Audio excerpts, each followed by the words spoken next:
Honorable guest speaker, Professor Deepti Gupta, Head of the Department of Languages, Dr. H.M. Arif Nadvi, distinguished participants from various field and faculty members. A very warm good afternoon to all of you. I am Dr. Arina, Chief Coordinator, welcoming you to this online international faculty development program on communication skills, theory and practices, organized by the Department of Languages in Tidwal University. This program is organized with the inspiration and motivation of learning and understanding classroom management in relation to the communication skills. Today, we are looking with the 8th day of FDP to enrich the knowledge of faculties through interaction with eminent personalities from organizations and academics. The knowledge sharing will improve the teaching learning process for the students and benefit the society. In this context, I would like to appreciate the participants who are continuously connected with us with patience to learn and acquire the new horizon of academics by various eminent personalities who have contributed with her view in our previous lectures. Now the moment has come to add golden feathers in the head of the success. We are going to invite Professor Deepti Gupta Dhamija, Professor Department of English and Cultural Studies, Panjab University, Chandigarh, on the topic Classroom Management, a strategic imperative for effective communication. In order to give honor to our today's guest, I am going to invite Dr. Shishan to give welcome notes. Good morning to all. I, Dr. Arshi Khan, welcome you to our Faculty Development Program organized by the Department of Languages, Integral University, Lucknow. Our guest speaker for today is Professor Deepti Gupta Dhamija from Department of Languages and Cultural Studies, Panjab University, Chandigarh. Dr. Deepti Gupta did her MA in English Literature and Linguistics, MPhil in Stylistics and PhD in English Language Teaching, first class all through. She served as a senior IELTS examiner, certified and trained by IDP, Australia. Examiner BEC and BULATS, certified and trained by the British Council, and RELO Assess Trainer. She conducted several online courses like Teaching English to Teens at Oregon University, EFL Assessment, Maryland University, Assess Teacher Development Online Program, Oregon University, and Training of Teacher Program, James Madison University. She has a teaching experience of 34 years and her current research supervision includes 22 MPhils and 25 PhDs. She has several other accolades to her name, like experience as course coordinator, English proficiency course, then as assistant coordinator, IAC LALS conference, course coordinator, soft skill workshop, BBSEC, Fatehgarh Sahib, and many more. I now welcome Dr. Deepti Gupta to join the session and enlighten us with the insightful lecture that she is to provide. Welcome, ma'am. Thank you very much for the warm welcome. And it's a pleasure to be here. Good to witness the large number of participants you have. And when I saw the list of topics that you have covered and are going to cover, I was indeed impressed by the range and quality of this FDP. So my congratulations to the organizers and a big thank you for inviting me. Now, first of all, when we talk about communication, communication in the classroom is a totally different ball game from what we perceive communication to be normally and usually. In this lecture, I'm going to be talking about the whole context of communication, why and how communication is difficult, and what are the kinds of barriers that one can encounter, and how classroom management can help you overcome those barriers, which is why I use the word imperative in my topic that classroom management can help you in successful communication. Classroom management can help you with 100% or near 100% delivery of meaning. Because when we talk about communication, the bottom line is transfer of meaning. All through my lecture, I'm going to be using certain words that come together. I won't call them binaries, but words that define what I'm talking about. For example, when we talk about communication, the word linear comes up, and so does the word circular. So, where once upon a time we believed that communication is linear, you had a sender on one side and you had a receiver on the other side, and the act of communication carried the message from the sender to the receiver. But in the early 20th century, it was noticed that this act of communication is not linear. In fact, it's circular. Circular in the sense that when you send a message to a receiver, you get feedback which tells you how faithfully your message has been delivered or whether it has reached at all. Making use of that feedback, you as the sender fine tune your message or you alter your message in order to ensure that more of the meaning goes across. Again, when you get feedback, you realize whether you've been successful or not. So, which is why experts labeled communication as circular. And at the same time, they said that communication is not a one-way process. It's not as if you've sent your message and your job is done. The person at the other end, the receiver, has to send feedback. Feedback that needs to reach you. Only then would the whole act be complete. So this means that communication is not one way. It's two way. There's a sender and there's a receiver. And you need input from both. Now, in many acts of communication, the message doesn't reach. Hence, it's called failed communication. When the message reaches 100%, it's called successful communication. But friends, we also know that between these two categories of failed communication and successful communication, you have a whole spectrum or continuum. Sometimes 50% of the meaning may go through, so comes bang in the middle. So we have to remember when we are talking about communication that it may not always be about binaries. It may not always be about watertight compartments.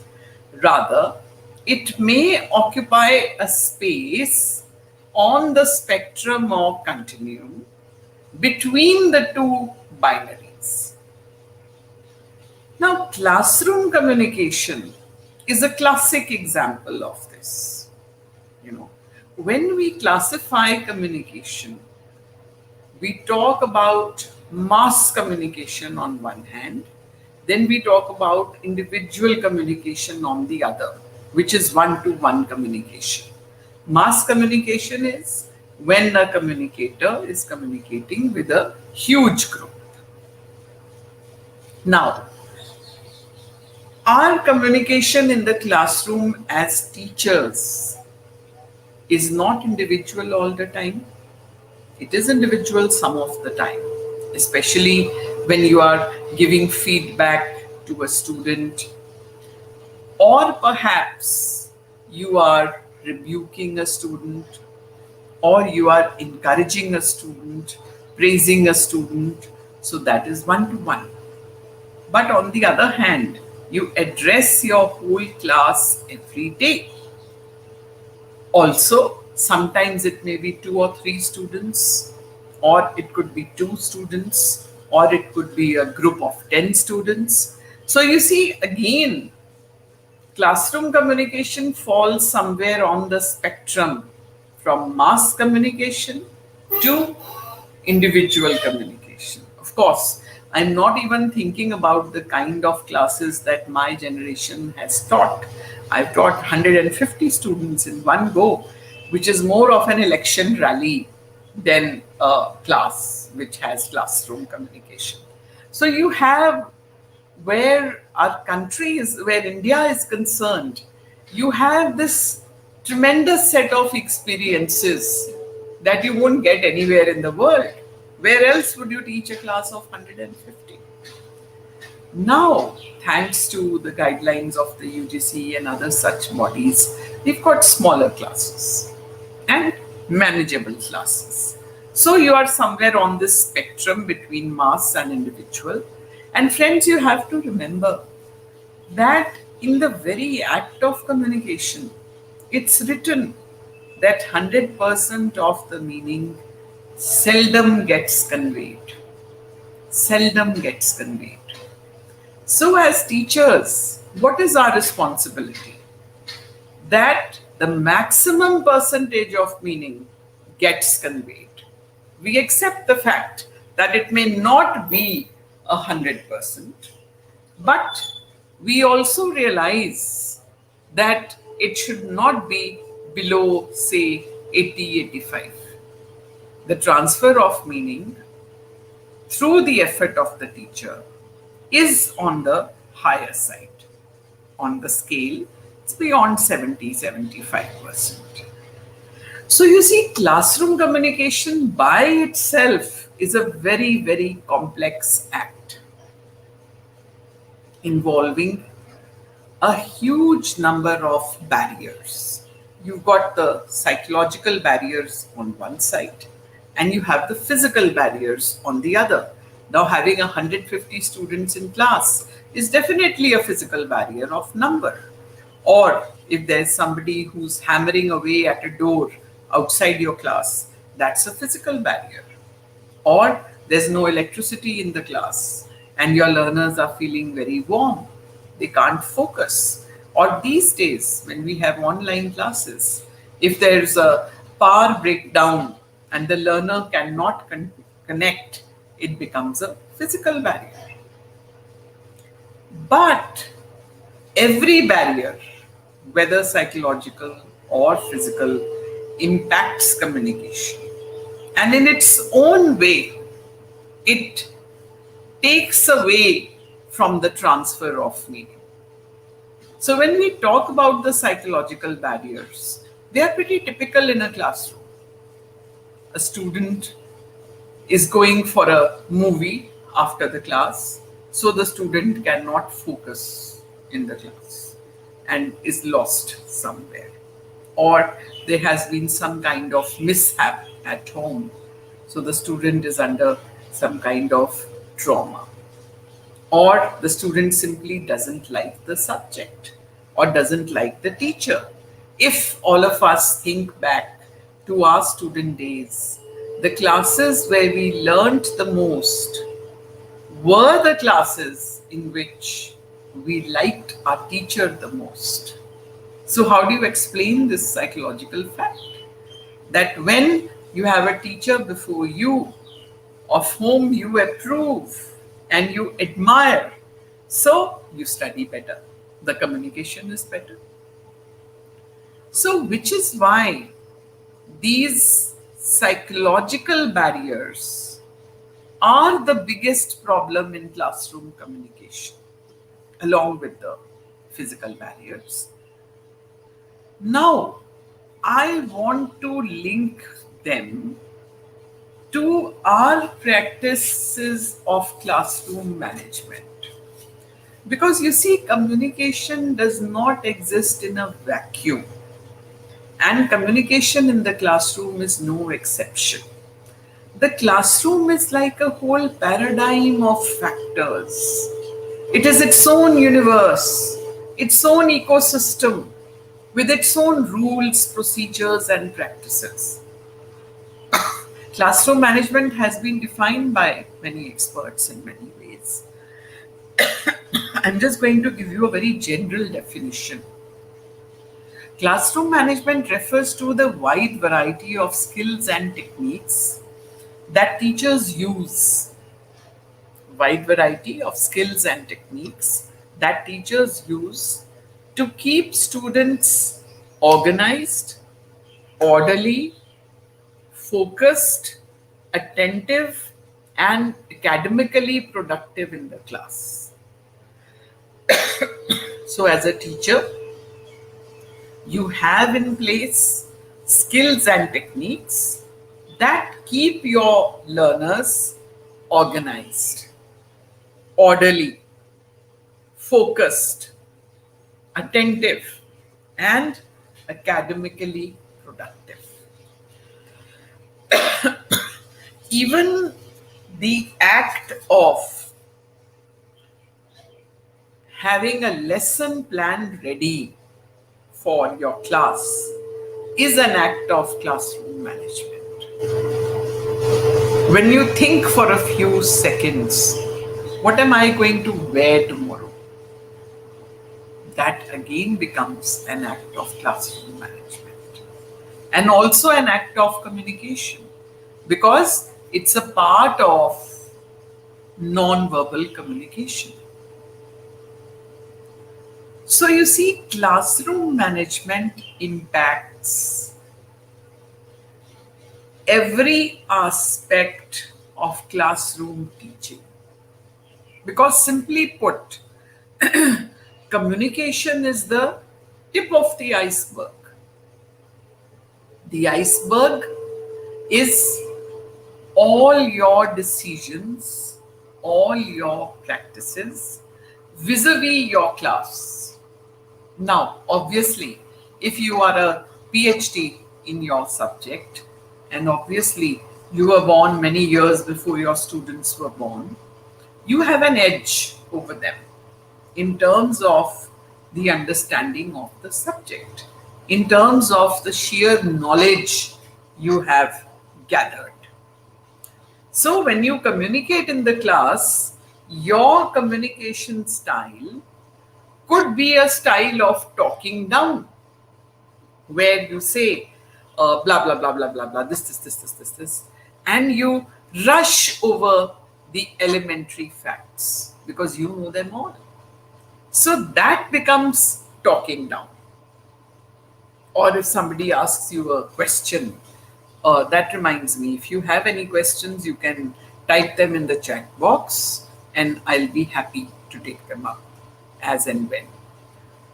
So, simply by virtue of being born in this world before your students, and by virtue of having done more degrees in the subject,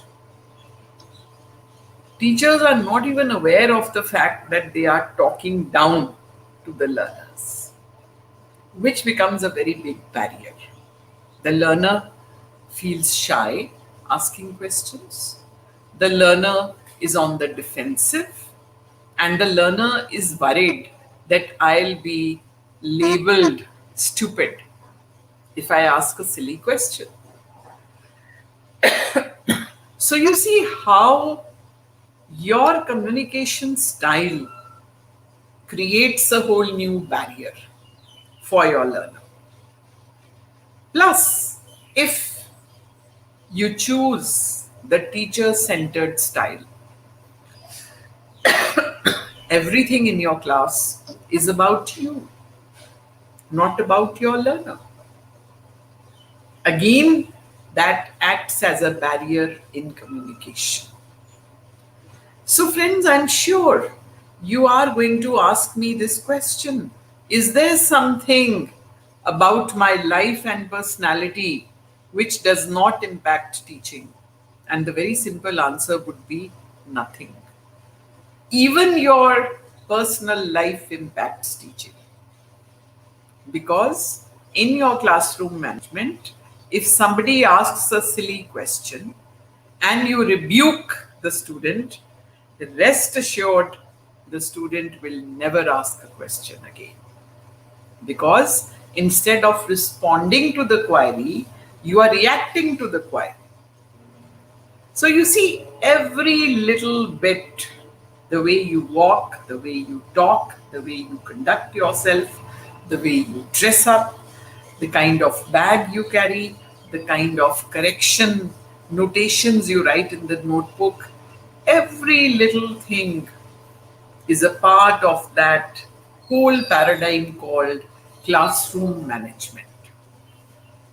And every bit of that paradigm influences communication in the classroom.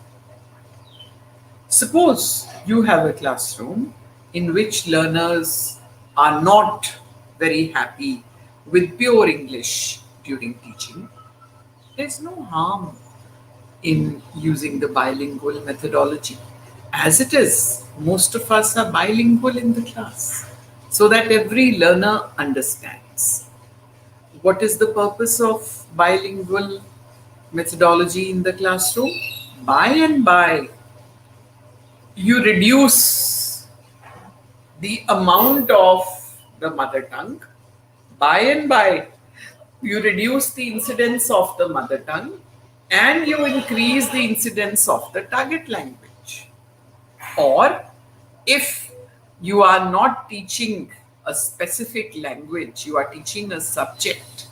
So if there are concepts that have to be translated, slowly using translation, retranslation, you take the class towards the point where they can understand all the concepts in the desired language. You see, as the teacher, you are also influencing the language choice of the learners. Many times I get asked this question because I am a linguist and a professor of English. So whenever I say that the language of your profession, if it is English, it is your duty to be proficient in it. So I am heckled. Why do you hate our mother tongue? No. The teacher's job is to convey that, see students, this is the language that you have chosen for your profession. And this is the language in which you must gain proficiency. You don't say that this proficiency is to be gained at the cost of the mother tongue. Anyway, a bilingual individual can be simultaneously bilingual, meaning can be equally proficient in two languages or more than two languages. Rather, it works as an advantage because, friends, bilinguals are known to be balanced individuals. Bilinguals are known to have brains that don't age very fast. And bilinguals are known to be people who are more flexible and who are better learners because they are open minded, usually. So, your classroom management will tell your learners that you respect their mother tongue, but at the same time, you are happy to help them gain proficiency in the target language of their profession through very small techniques, like as I said, using the bilingual method, not being afraid to translate, not thinking that using the mother tongue is beneath me. There's nothing above and beneath in the relationship between teacher and taught. It's a relationship of equals. And that is a very important principle to understand where teaching is concerned. There's nobody superior, nobody inferior. For the teacher, every person in the class is at the same level.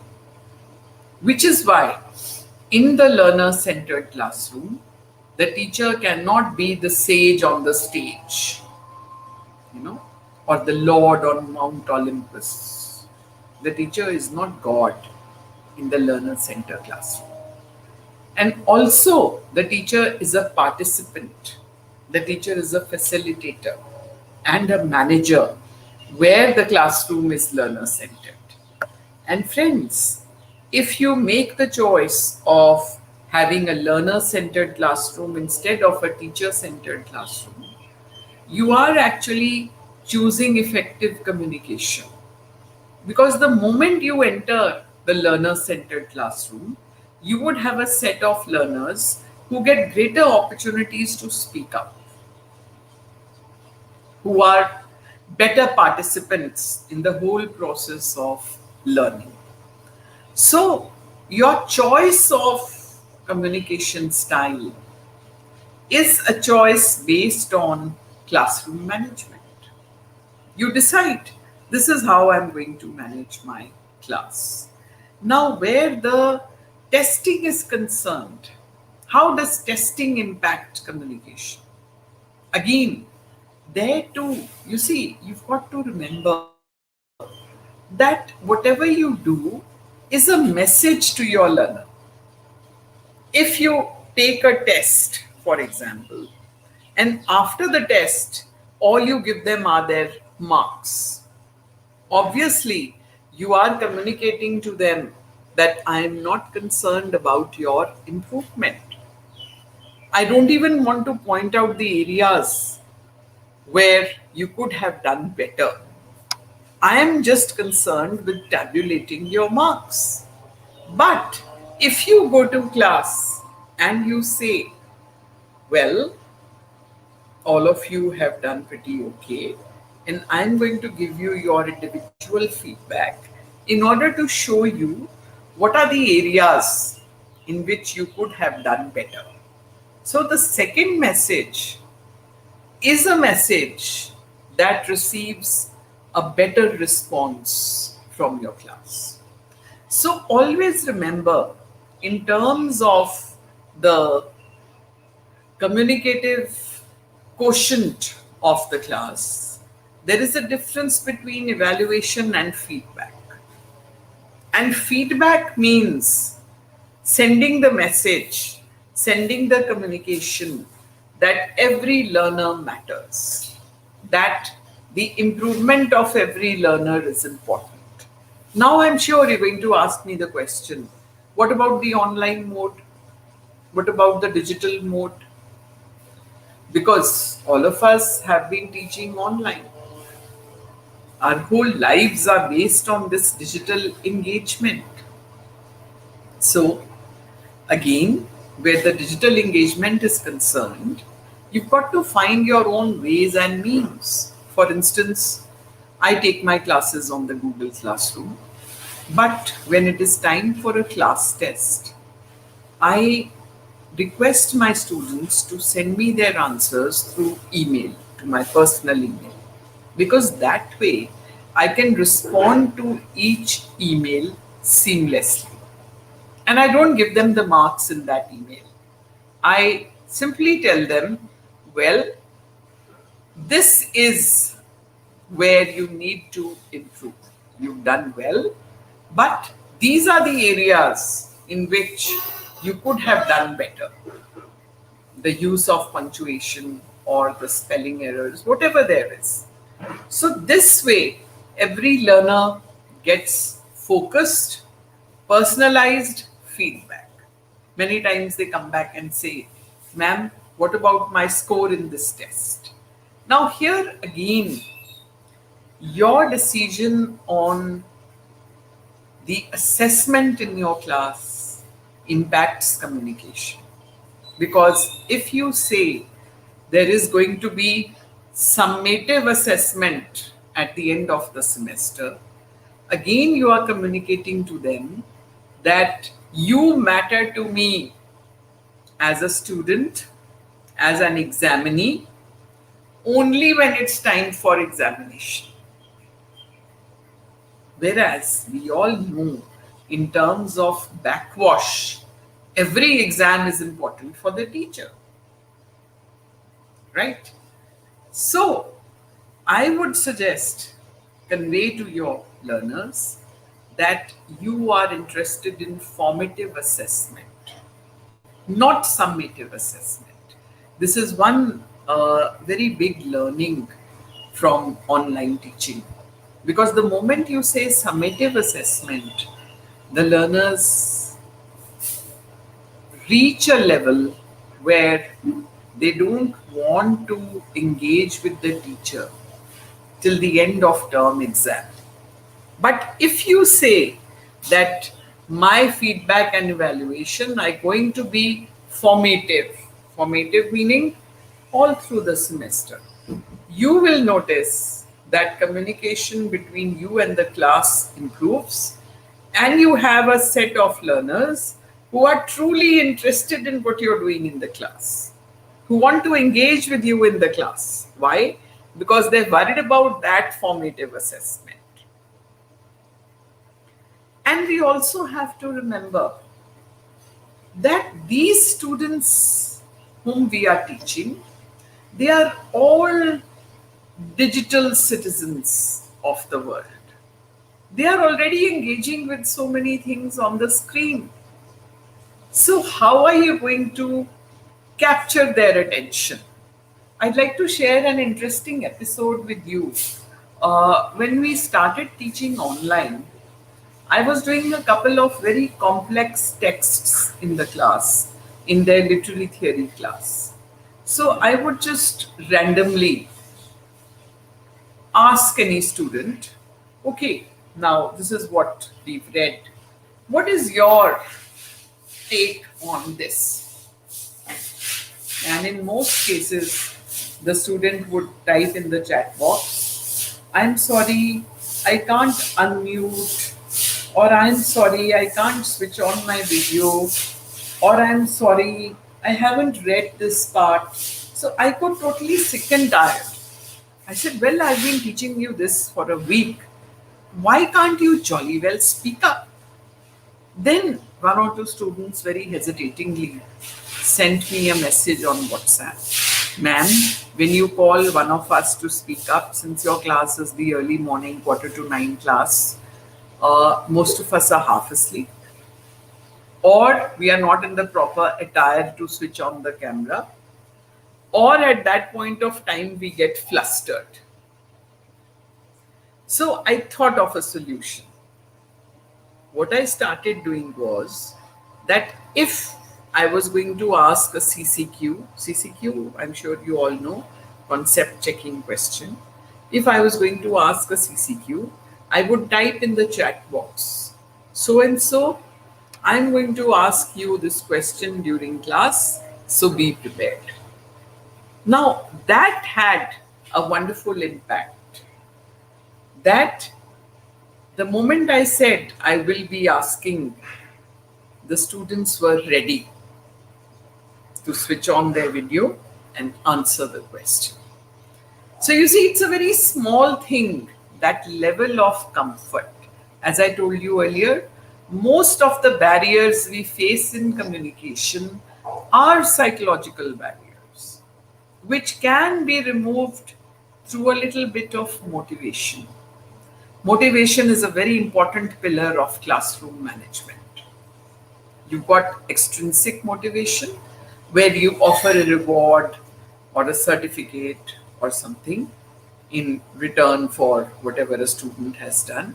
The other is intrinsic, where learners do things because they feel that they want to do them. Now, you see, this intrinsic motivation at times is very difficult to awaken. Extrinsic is easier, where you offer something and you say, okay, you do this and you'll get this. So, this is your call in your classroom management. Is this lesson going to use extrinsic motivation or intrinsic motivation? How do I motivate my learners? Because as you all know, motivation is what runs the whole world. Today, we talk about the leaders of the world. and we say so and so did this and so did that. But if you look carefully, they were all very good at motivating their teams, which is how they could achieve what they did. So, similarly, as a teacher, you are a motivator and a leader. So, how do you motivate them? That remains the question. And also remember that mostly, if you give learners tough burdens to shoulder, they try to live up to that burden. They try to manage that burden.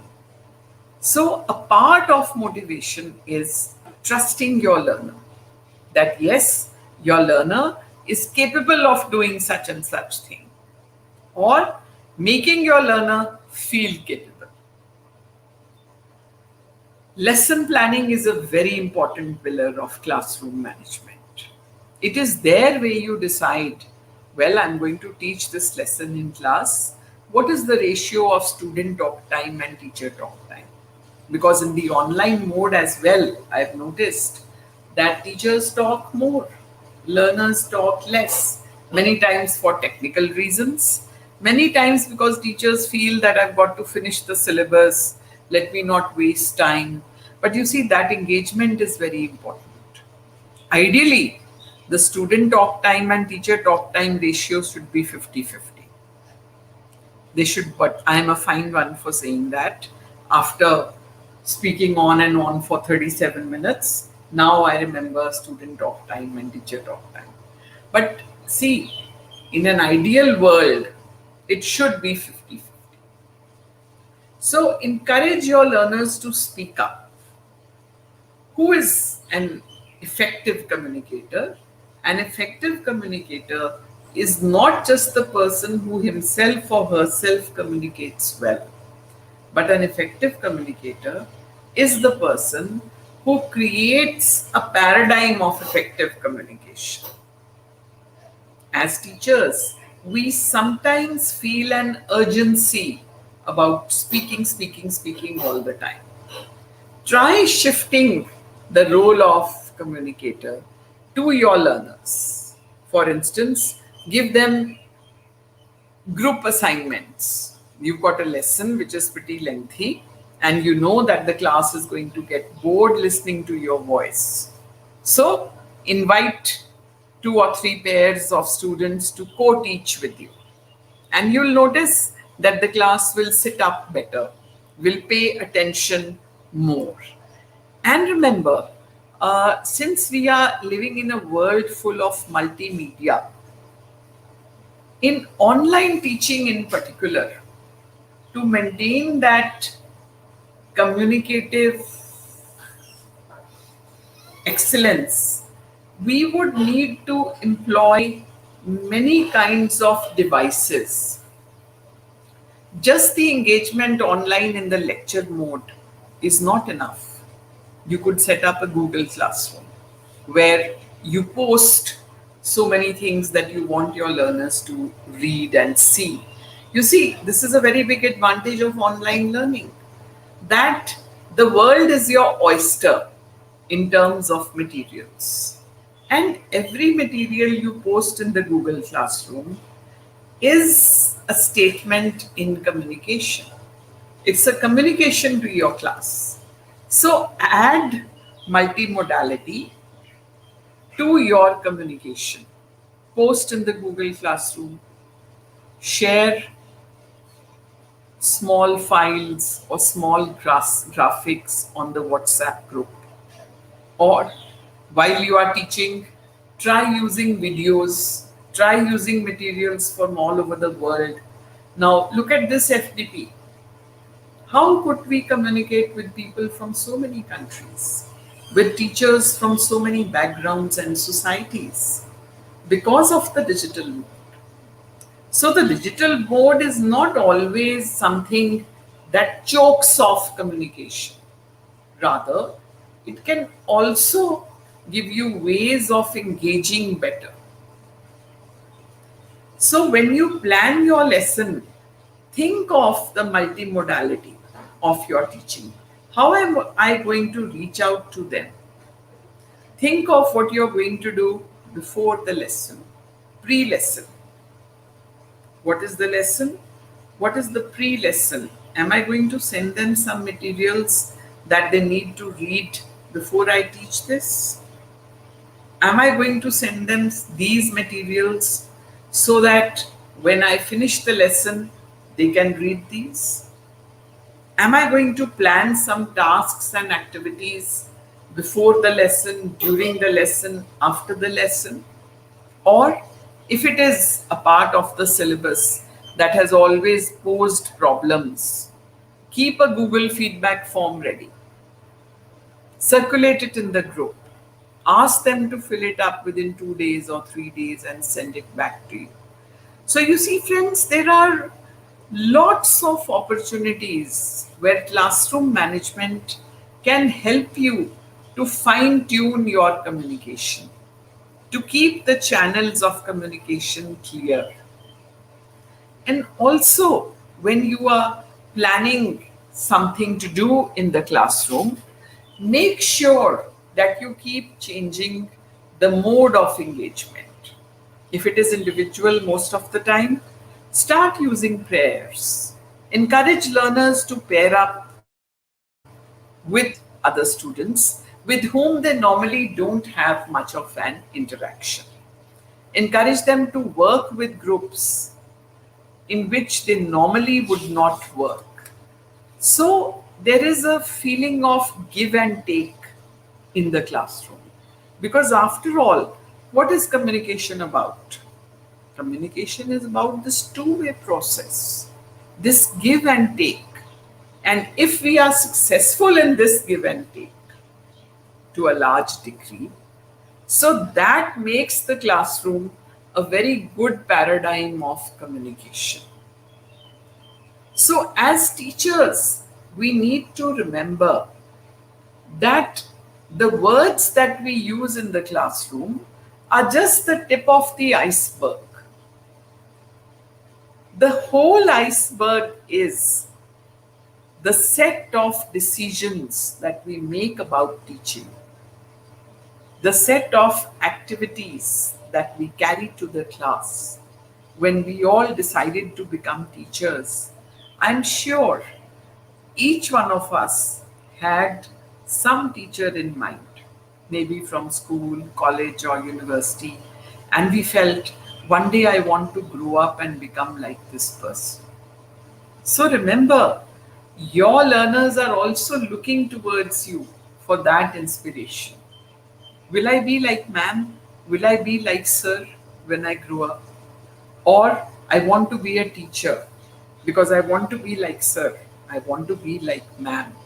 Now, that is going to happen only when you manage this whole paradigm of classroom communication in an efficient manner, instead of feeling defeated by the online mode, instead of feeling defeated by the quality of learners in your class or by the physical barriers that you experience thanks to the digital mode.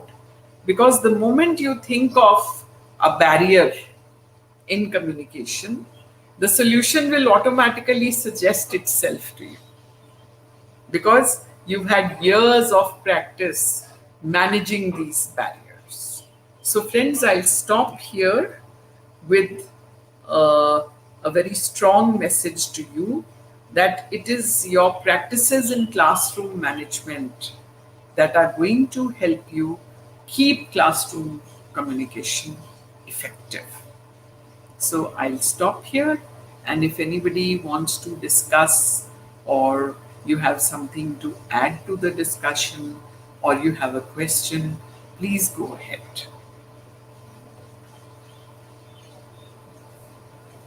Yes, ma'am. What are the Questions are appeared in the screen. So please. what are the main difficulties faced by the classroom communication by the teacher, and how can it be controlled? You see, the main difficulty faced by the classroom communication, I could classify them as difficulties that are physical and the difficulties that are psychological. So, for instance, if your own proficiency in language troubles you while you are speaking, you are fumbling for words, you can control it by improving your proficiency. If it is the physical environment of the classroom, it's a very big class and your voice doesn't reach the back of the class, you can control it by moving up and down in the class.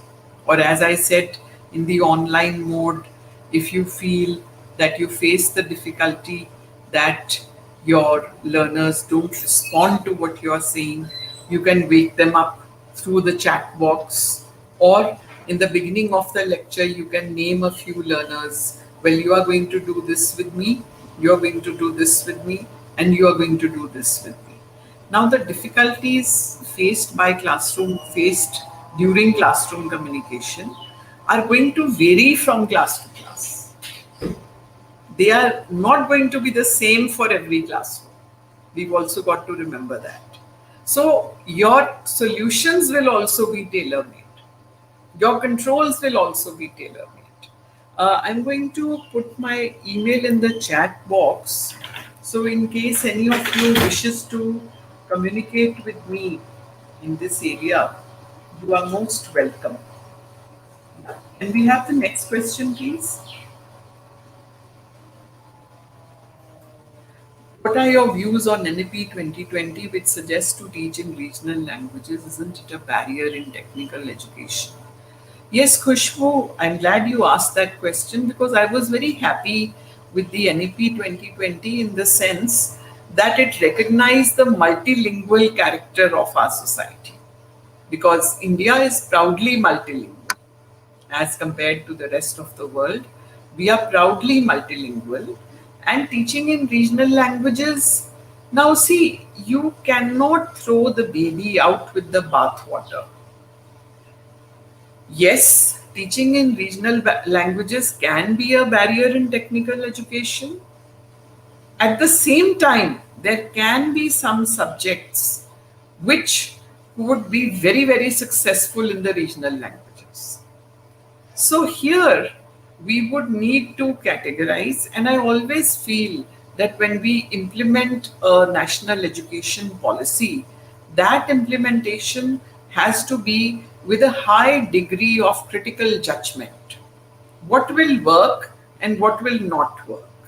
So, in technical education, maybe it's a barrier if you stick only to the regional language, but if you go bilingual, it may not be a barrier, right? So, my views are that this is a suggestion aimed to empower the multilingual nature of our society, which is why I would be very happy with it. But at the same time, I would say that if it doesn't work in certain areas, we've got to be prepared for that. Okay? Thank you for a good question. The best communicative techniques in classroom situation in front of every children. So if we are talking about very young children, the best communication technique would be a lot of non-verbal language, you know, body language, gesturing, or even the dress of the teacher, or the kind of props and aids that you take to the class. For children, that would be the best kind of communication technique. Yeah. Single teacher is an effective teacher for all levels of students. Which attribute of? You see, our attribute of communication should be our proficiency in the language. First of all, you've got to polish up your own proficiency. If your proficiency is below par, my friend, nothing can help your communication. You see, there are two angles to it. You have the hard skills, that is your knowledge of the subject. Then you have the soft skills, that is your language proficiency and your communicative proficiency. So both have to be developed side by side. That is what an FDP is about, because we try to polish up all the aspects of your teaching practice. Okay? Yeah. Yes, Dr. Arina.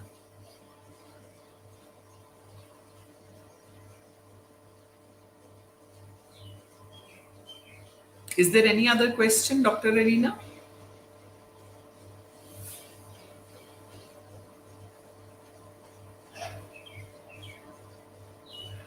for the information of the participants, my email is in the chat box. In case you want to communicate with me, you are welcome.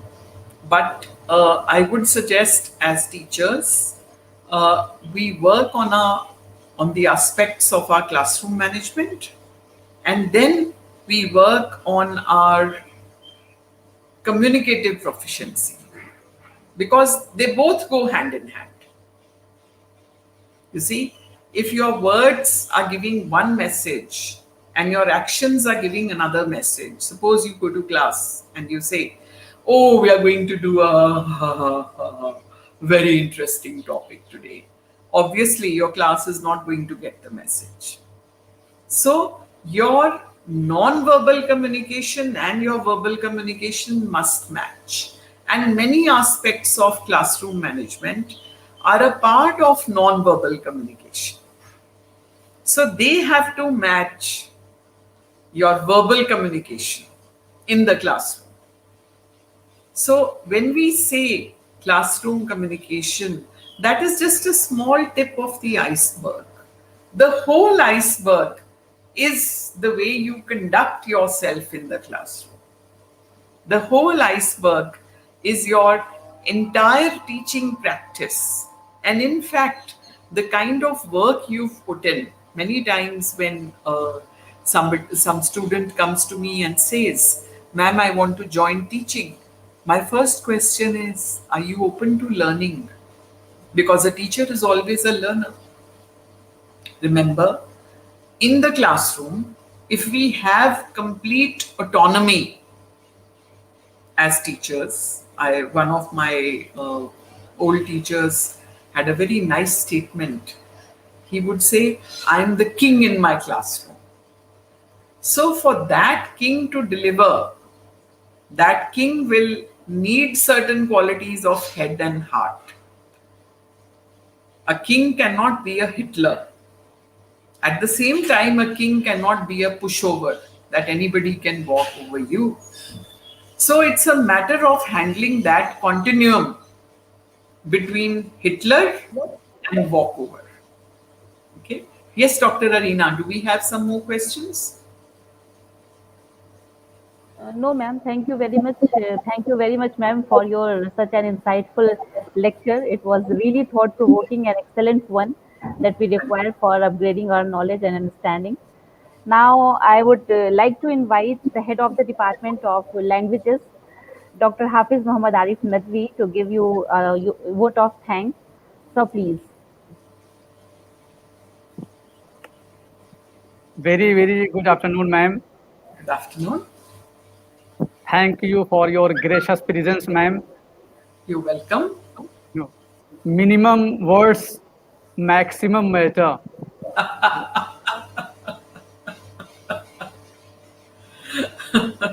I'm many times accused of that because language teachers are known to be big talkers.